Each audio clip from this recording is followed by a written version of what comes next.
Hello everyone. ಇವತ್ತು ಒಂದು vegetable use ಮಾಡಿ ಪಾಯಸ ಹೇಗೆ ಮಾಡೋದು ಅಂತ ಶೇರ್ ಮಾಡ್ತೀನಿ. ಸರಿ ಕೇಳಿಸ್ಕೊಂಡಿಲ್ಲ ಅಂದ್ಕೊಂಡ್ರಾ? ಇಲ್ಲ, ಕರೆಕ್ಟಾಗಿ ಕೇಳಿಸ್ಕೊಂಡ್ರಿ.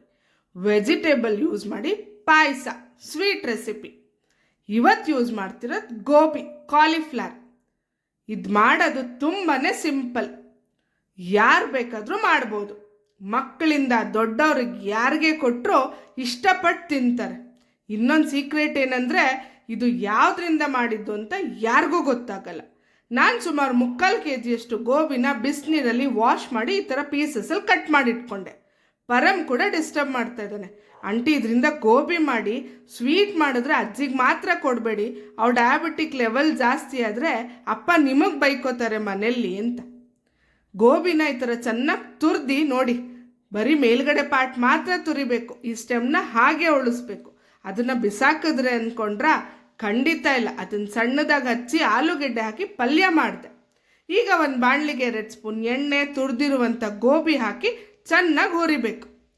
ಹಸಿ ವಾಸನೆ ಹೋಗುತ್ತೆ, ಕಲರ್ ಚೇಂಜ್ ಆಗುತ್ತೆ, 80% ಕುಕ್ ಕೂಡ ಆಗುತ್ತೆ ಹುರಿಯೋದ್ರಿಂದ. ಮಧ್ಯ ಬೇಕು ಅಂದರೆ 1 ಸ್ಪೂನ್ ತುಪ್ಪನ ಆ್ಯಡ್ ಮಾಡ್ಕೊಳ್ಳಿ. ಇದು ಚೆನ್ನಾಗಿ 15ರಿಂದ 20 ನಿಮಿಷ ಹುರಿದಾದ್ಮೇಲೆ ಬಿಸಿ ಹಾಲು ಹಾಕಿ 1 ಕಪ್ ಸಕ್ಕರೆ ಹಾಕಿ 7ರಿಂದ 8 ನಿಮಿಷ ಬೇಯಿಸಿದ್ರೆ ನಿಮ್ಮ 80% ಪಾಯಸ ರೆಡಿ. ಇನ್ನು 20% ಏನು ಅಂತ ಯೋಚನೆ ಮಾಡ್ತಿದ್ದೀರಾ? ಸ್ವೀಟು ಅಂದಮೇಲೆ ಡ್ರೈ ಫ್ರೂಟ್ಸು. ಏನು ವೆಜಿಟೇಬಲ್ ಹಾಕಿದ್ದೀನಿ ಅಂತ ಹಸಿಮೆಣಸಿನ್ಕಾಯಿ, ಸಾಸಿವೆ ಹಾಕಿ ಒಗ್ಗರಣೆ ಕೊಡೋಕ್ಕಾಗತ್ತಾ? ಖಂಡಿತ ಇಲ್ಲ.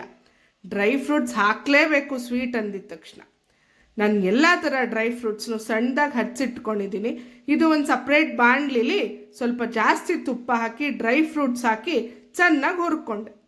ಗ್ಯಾಸ್ ಆಫ್ ಮಾಡಿ ದ್ರಾಕ್ಷಿ ಹಾಕಿದೆ. ಯಾಕಂದರೆ ದ್ರಾಕ್ಷಿ ಬೇಗ ಹಾಕಿದ್ರೆ ದಪ್ಪ ದಪ್ಪ ಆಗೋಗ್ಬಿಡುತ್ತೆ. ಲಾಸ್ಟಲ್ಲಿ ಅದರಿಂದ ಗಾರ್ನಿಷ್ ಮಾಡಿ ಯಾಲಕ್ಕಿ ಪೌಡ್ರ್, ಯಾಲಕ್ಕಿ ಸಿಪ್ಪೆ ಸಮೇತ ಹಾಕಿ ಮುಚ್ಚಿಟ್ಟು 5ರಿಂದ 7 ನಿಮಿಷ ಬೇಯಿಸಿದ್ರೆ ನಿಮ್ಮ ಪಾಯಸ ರೆಡಿ. ಅಜ್ಜಿಗೆ ಕೊಟ್ಟೆ ಅಂದ್ಕೊಂಡ್ರಾ?